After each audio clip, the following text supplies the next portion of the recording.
말들 중에 보니까 겉바속촉이라는 그런 말이 있더라고요. 이 말의 뜻은 겉은 바삭하고 속은 촉촉하다라는 그런 말을 줄여서 겉바속촉이다. 어떻게 보면 한자성어 같기도 하고 그렇습니다. 이 빵을 하나 먹는데도 겉이 바삭하고 또 속이 촉촉하면은 참 사람의 기분을 좋게 하지 않겠습니까? 하물며 우리의 삶이, 우리의 신앙이 겉도 좋고 속은 더 좋으면은 하나님 앞에서 얼마나 더 큰 감사의 삶을 살아갈 수가 있겠습니까? 대인관계 속에서도 저 사람이 겉도 좋고요, 속이 좋으면은 참 사람의 마음을 시원케 하고 또 기쁘게 해주는 것입니다. 오늘 읽은 말씀에 보면은 안타까운 사람들이 등장합니다. 그 사람은 겉과 속이 다른 사람이었고 속보다 겉을 더 화려하게 포장하려고 하는 사람들인데요. 그 사람은 바로 바리새인들과 서기관들입니다. 오늘 말씀은 손 씻는 문제로 말씀이 시작이 되는데, 이번 코로나19로 인해서 작년부터 지금까지 전 국민이 생활 방역에 최선을 다하고 있습니다. 마스크도 잘 착용하시고 또 손도 잘 씻습니다. 이 마스크 착용하고 손 씻는 것, 이것은 자신의 건강뿐만 아니라 타인을 배려하고 타인의 건강을 지켜주는 셀프 백신이 되는 것입니다. 한 연구 결과에 보니까요, 이 손 씻기만, 매일 손 씻기만 잘 해도 호흡기 질환 그리고 기타 여러 바이러스 질환을 50%에서 한 70% 정도 차단시킬 수 있다, 그런 결과가 있더라고요. 바리새인과 서기관들은, 이 몇 사람들은 이 손을 씻지 않고 부정한 손으로 떡을 먹는 예수님의 제자를 바라봤습니다. 그리고 예수님께 이런 말을 합니다. 5절 말씀 한번 보십시오. 5절입니다. 이에 바리새인들과 서기관들이 예수께 묻되 어찌하여 당신의 제자들은 장로들의 전통을 준행하지 아니하고 부정한 손으로 떡을 먹나이까? 이런 말을 했습니다. 이 바리새인과 서기관들이 보니까 예수님의 제자들이 손을 씻지 않고 떡을 먹거든요. 그러면서 어떻게 이 전통, 사람의 전통을 지키지 않고 부정한 손으로 이 거룩한 떡을 먹을 수 있습니까? 음식을 먹을 수 있습니까? 그런 질문합니다. 이 질문에 주님께서는 이런 말씀을 하십니다. 오늘 말씀 6절부터 8절까지 말씀 한번 보십시오. 한번 교독합니다. 이르시되 이사야가 너희 외식하는 자에 대하여 잘 예언하였도다. 기록하였으되 이 백성이 입술로는 나를 공경하되 마음은 내게서 멀도다.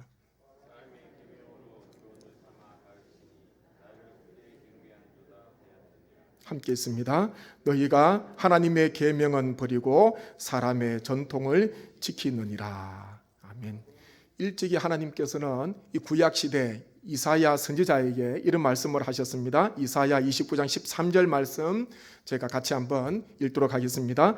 주께서 이르시되 이 백성이 입술로는 나를 가까이 하며 입술로는 나를 공경하나 그들의 마음은 내게서 멀리 떠났나니 그들이 나를 경외함은 사람의 계명으로 가르침을 받았을 뿐이라. 아멘.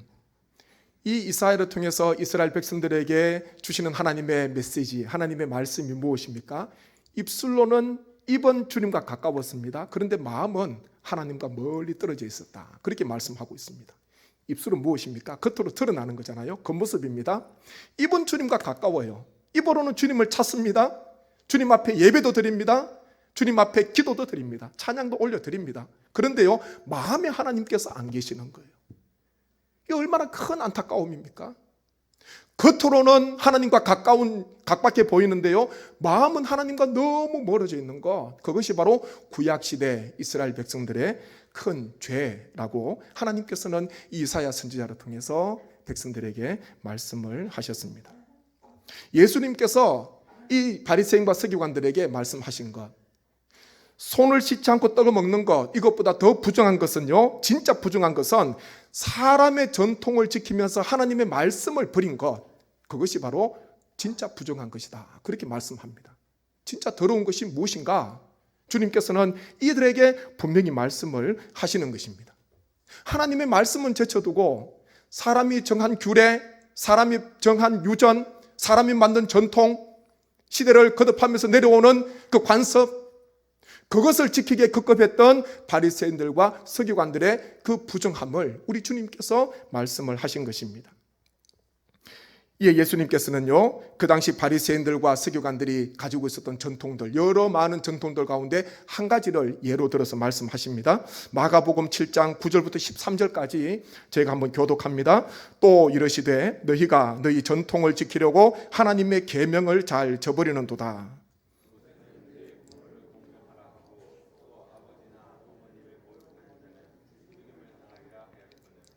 너희는 이르되 사람이 아버지에게나 어머니에게나 말하기를 내가 드려 유익하게 할 것이 고르반 곧 하나님께 드림이 되었다고 하기만 하면 그만이라 하고,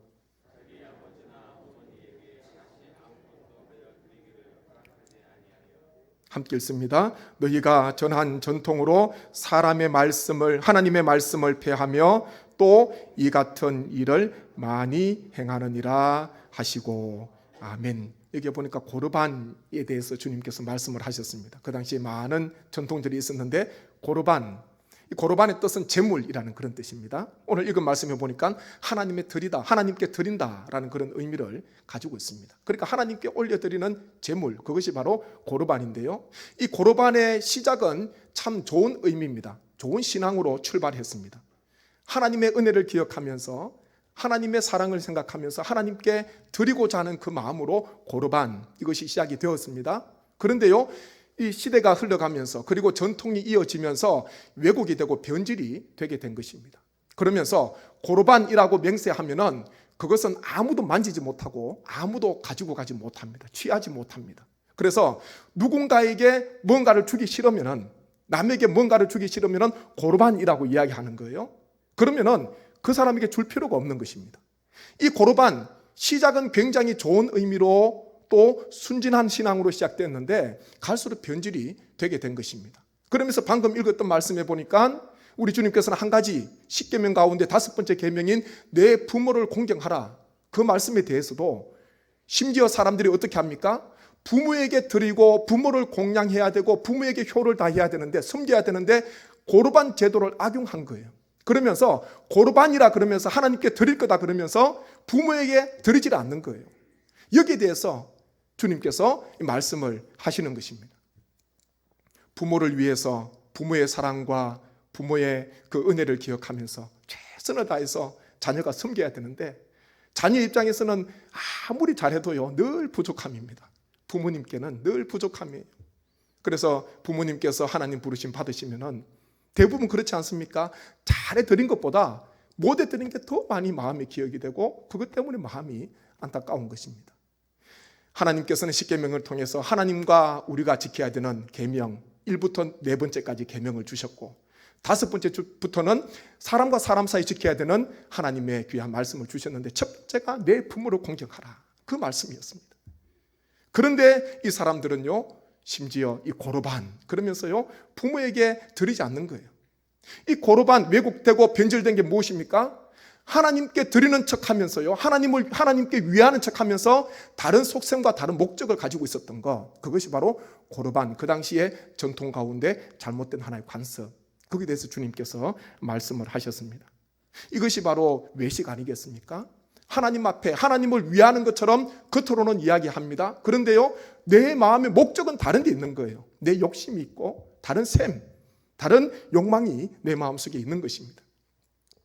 외식이라는 이 말, 이 바깥 외라는 자의 꾸밀 식자 아닙니까?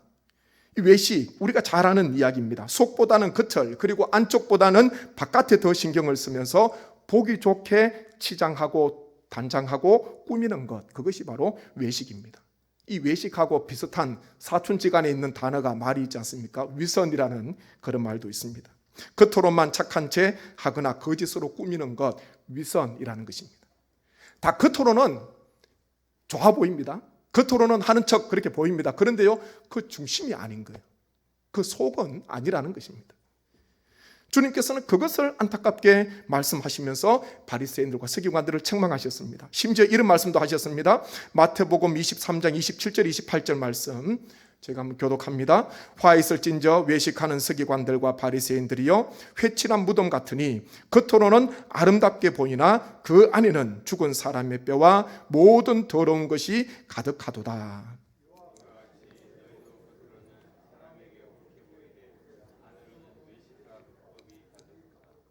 아멘. 여기 보니까 주님께서요, 바리새인들과 서기관들의 그 실상, 그것은 바로 회칠한 무덤 같다, 그렇게 말씀하셨습니다. 회 안에는, 무덤 안에는 죽은 사람의 뼈가 가득한데요, 더러운 것들이 가득한데, 부정한 것이 가득한데, 그 바깥은 회를 칠한 거예요. 그 무덤에다가 회를 깨끗하게 포장하고 칠해 놓으니까 얼마나 아름답게 보이겠습니까? 근데 실상은 그 속에는 온갖 뼈들이 가득하다. 마치 바리새인들과 서기관들의 삶이, 모습이 그렇다, 주님께서 말씀을 하셨습니다. 그러면서 주님께서는 그들을 향해서 외식하는 자다, 그렇게 책망을 하신 것입니다.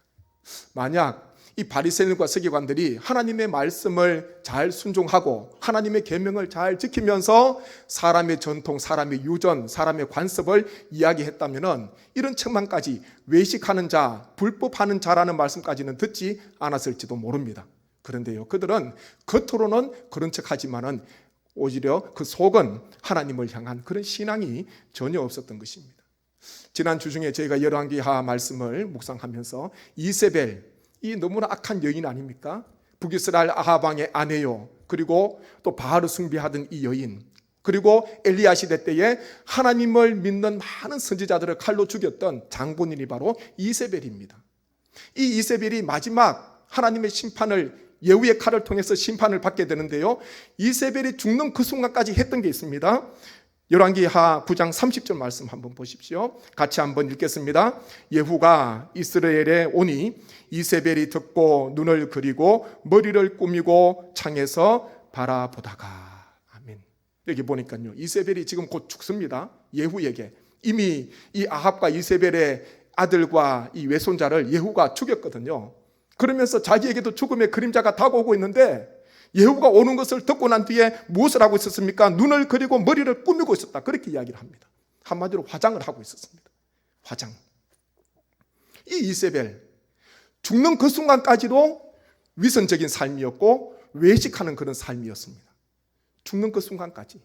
이 마지막 이 죽는 그 순간에 하고 있었던 거, 화장하고 있었어요.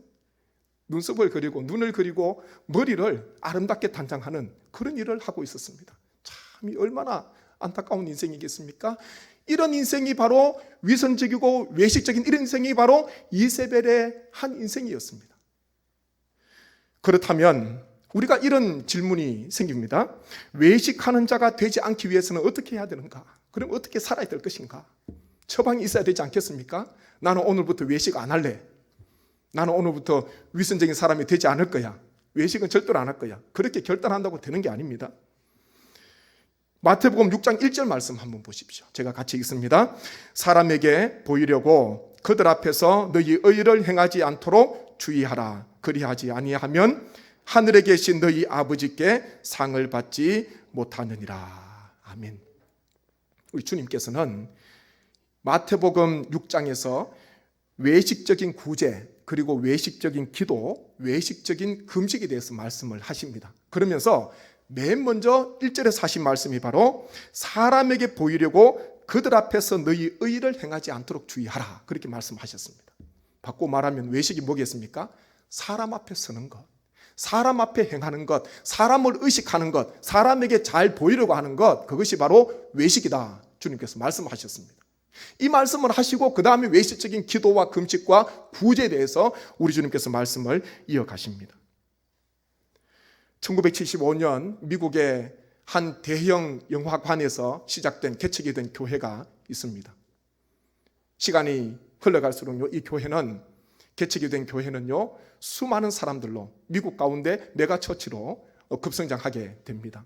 그러면서 미국뿐만 아니라 전 세계 사람들이 주목하는 영향력 있는 교회가 되었습니다.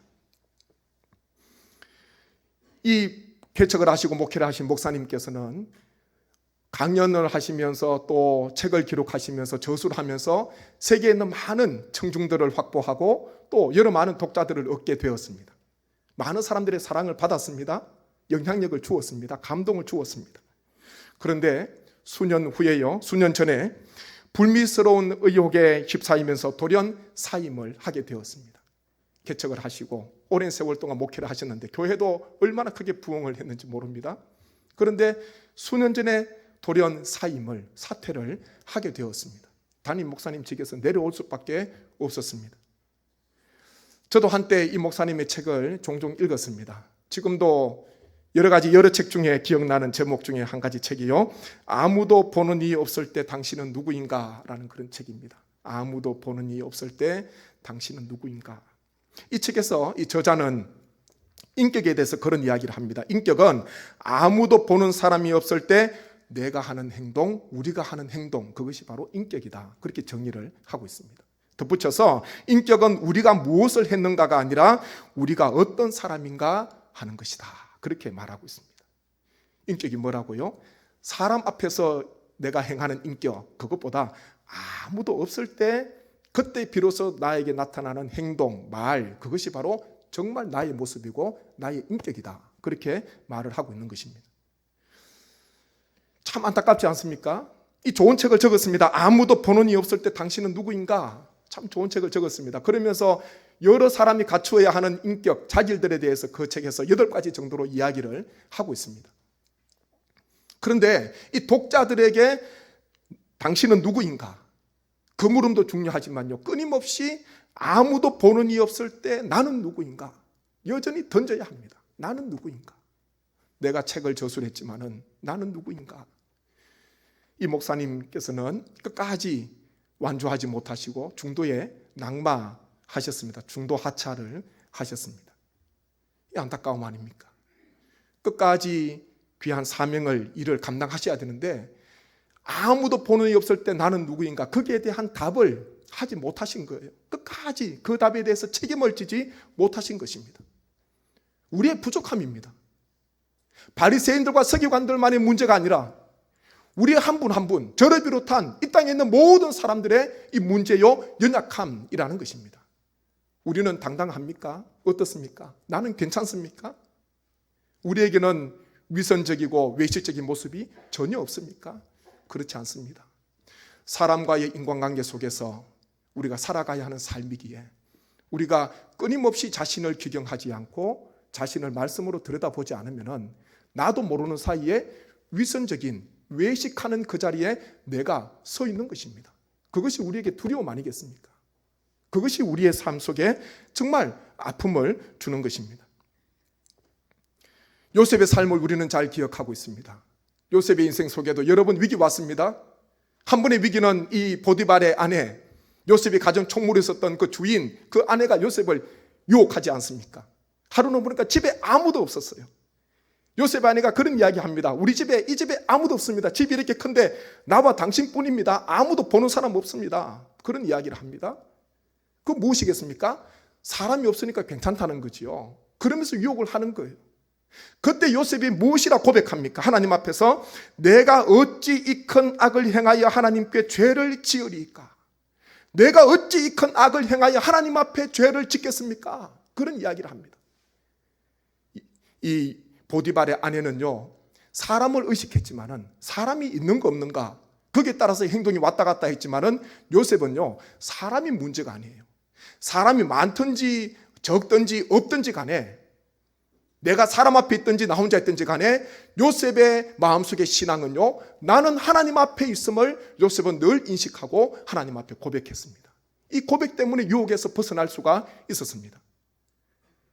사람이 나를 보는 것, 그거 두려운 것보다요, 하나님께서, 만군의 여호와 하나님께서 나의 폐부를 감찰하시고 나의 뼛속까지, 내가 볼 수 없는 그 삶까지도 나는 이미 지나갔고 모든 일이 다 끝났습니다. 그럼에도 불구하고 우리 하나님께서는요, 주님께서는 감찰하시는 거예요. 우리의 마음과 생각을 주님께서는 판단하신다. 그렇게 말씀을 하십니다. 우리가 누구 앞에 서야 되겠습니까? 사람 앞이 아니라 끊임없이 사람들 속에서 살아가지만은 하나님 앞에 매일마다 서는 부족한 인생이지만, 넘어질 때도 있지만은 하나님 앞에 서기 위해서 끊임없이 헌신해야 되고요, 하나님께서 나를 바라보신다는 이 요셉의 이 고백, 요셉의 이 신앙, 이것을 가지고 있어야 됩니다. 그렇게 할 때 우리는 사람이 많든지 적든지 나 혼자 있든지 간에 하나님께서는 항상 나와 함께 하시기에, 하나님께서는 언제나 우리 가운데 거하시기에 우리는 부족하지만 하나님 앞에 바로 서기를 힘쓸 수가 있는 것입니다. 신앙생활을 하다가 보면은 사람을 의식하지 않을 수가 없습니다. 관계 속에서 나도 사람이고 다 부족한 그런 모습 아닙니까? 그렇지만요, 주님께서 이 바리새인들과 서기관들, 예수님의 제자들 손 씻지 않고 떡을 먹는 것 보면서 그들이 정말 부정하다, 그렇게 판단하고 정죄를 했습니다. 그런데요, 실상 그들의 마음속에, 그들의 속에는 회칠한 무덤처럼 정말 죽은 뼈들이 가득한 더 심각한 이 죄들이 그 바리새인들과 서기관들 그 삶 속에, 그 속에 있었다는 것, 그 주님의 말씀이지 않습니까? 세상은 끊임없이 우리에게 유혹합니다. 겉을 아름답게 포장하면 돼. 속은 괜찮아. 보는 사람 아무도 없어. 아무도 모를 거야. 아무도 몰라. 그러니까 겉만 아름답게 회칠하고 겉만 좋은 포장지로 사서 포장하면 볼 문제 없을 거야. 끊임없이 세상은 우리에게 이런 유혹을 주고 있습니다. 지금도 어딘가에서 이런 유혹에 걸려서, 이런 덫에 걸려서 넘어지는 인생도 있습니다. 그럼에도 불구하고 하나님께서는요, 성령님께서는 겉이 문제가 아니라 우리의 속 중심, 다윗의 중심을 보신 하나님께서 우리의 중심을 주님께서는 바라보시고 하나님께서는 우리의 중심을 감찰하시는 것입니다. 우리의 중심, 우리의 삶 속에 하나님께서 베풀어 주시는 놀라운 은혜가 우리 성도님 가운데 충만하게 있어야 할 줄로 믿습니다. 우리는 겉보다 속, 겉으로 드러나는 형식보다 마음속에 진정한 중심에 내가 무엇을 내가 바라보고 내가 어떻게 하나님 앞에 서 있는가, 거기에 대한 진지한 질문을 우리 모든 성도님께서는 하셔야 됩니다. 혹 나의 삶 속에도 고르반이 있지 않는가? 고르반, 이미 변질되고 왜곡된, 포장되어 있는, 하나님을 위한다고 이야기하지만은 내 욕심이 있고 나의 속셈이 있는, 다른 생각이 있는, 다른 마음을 먹고 있는 고르반이 혹시 나의 삶 속에, 내 마음 속에 있지 않는가? 우리는 매 순간마다 돌아보셔야 합니다. 요셉처럼요, 사람이 아니라 하나님 앞에 내가 늘 서 있음을 우리 성도님께서 매일마다 기억하시고, 하나님께서 나를 감찰하시고, 하나님께서 나의 모든 삶을 주님께서 바라보신다는 이 믿음과 신앙을 보셔서 하나님 앞에 진실로, 하나님 앞에 진정으로 행하실 때에 우리는 위선과 외식의 삶이 아닌 오히려 정말 겉보다 속이 더 아름다운 믿음의 귀한 삶을 우리 성도님께서 살아가실 줄로 믿습니다. 사순절 기간을 보내시면서 주님의 이 말씀을 꼭 마음에 품으시고요, 인간관계 속에서도 우리가 하나님의 영광을 드러내시고 하나님 앞에서도 주님 앞에 늘 귀한 은혜의 삶을 사시는 우리 모든 성도님 되시기를 주님의 이름으로 간절히 축원합니다. 제가 한번 합심해서 기도하기를 원합니다. 주님 감사합니다. 주님, 이 말씀을 저희가 품습니다. 아버지 하나님, 우리가 외식적인, 하나님 위선적인 삶을 살지 않게 도와주시고, 혹 우리의 마음속에도 고르반이 있습니까? 하나님을 위한다고 이야기하지만은 하나님이여 그것을 하나님 내 목적으로 다른 속셈으로 취하려고 하는 그런 고르반이, 하나님이여 위선적인 외식적인 그런 마음이 있습니까? 주님이여 이 모든 것들을 주께서 다 제거하여 주시고 오직 하나님 앞에 진실되게 살아가기를 소망합니다. 하나님만을 경배하기를 소망합니다. 하나님만을 찬양하기를 원합니다. 주님 앞에 영광 돌리는 삶을 살 수 있도록 하나님 은혜 베풀어 주옵소서. 오직 하나님 앞에 있는, 하나님께서 나를 바라보시고 나를 주목하신다는 하나님의 그 뜻을 기억하게 하셔서 요셉처럼 하나님 앞에서 행하는 우리 모든 삶이 되게 하여 주옵소서. 제가 간절한 마음으로 기도드리겠습니다. 아버지 하나님, 은혜를 감사합니다. 주님께서 이 시간 저희를 세워주시고 하나님 앞에 영광 돌릴 수 있도록 은혜 베풀어 주셔서 감사드립니다. 아버지 하나님, 우리의 삶을 돌아봅니다. 아버지 하나님, 이 세상은 끊임없이 하나님의 겉으로 포장하고 하나님의 겉으로 아름다운 척, 예쁜 척, 좋아 보이는 척 그렇게 유혹하지만은 하나님의 우리의 속사람, 우리의 속은 날마다 하나님을 바라보기를 소망합니다. 사람이 문제가 아니라 하나님께서 나를 바라보시고 내가 하나님 앞에 서 있음을 늘 주님 앞에 고백하는 우리 모든 성도님 될 수 있도록 주님은 종을 베풀어 주시옵소서. 아버지 하나님, 주님 앞에 서기를 소망합니다. 하나님 앞에 행하기를 원합니다. 외식적이고 위선적인 모든 마음들을 주여 다 내려놓게 도와주시고 오직 하나님을 뜨겁게 사랑하며 하나님을 의지하며 주님만을 경배하는 귀한 삶이 되게 하여 주옵소서. 하나님의 겉보다 속이 더 아름다운 삶이 되기를 원합니다. 하나님, 외형보다 내면이 더 주님을 사랑하고 중심에 하나님을 모시고 살아가는 귀한 인생 되기를 소망합니다. 하나님 앞에 나오신 우리 모든 성도님 한 분 한 분에게 하나님의 평강을 더하여 주시고 하나님의 기쁨이 드는 귀한 삶을 살아갈 수 있도록 은총을 베풀어 주시옵소서. 주님께서 세워주시고 하나님의 영광 가운데 하나님께서 사용해 주실 줄 믿사옵고 모든 영광 주님 앞에 올려드리며 예수님의 이름으로 기도드립니다. 아멘.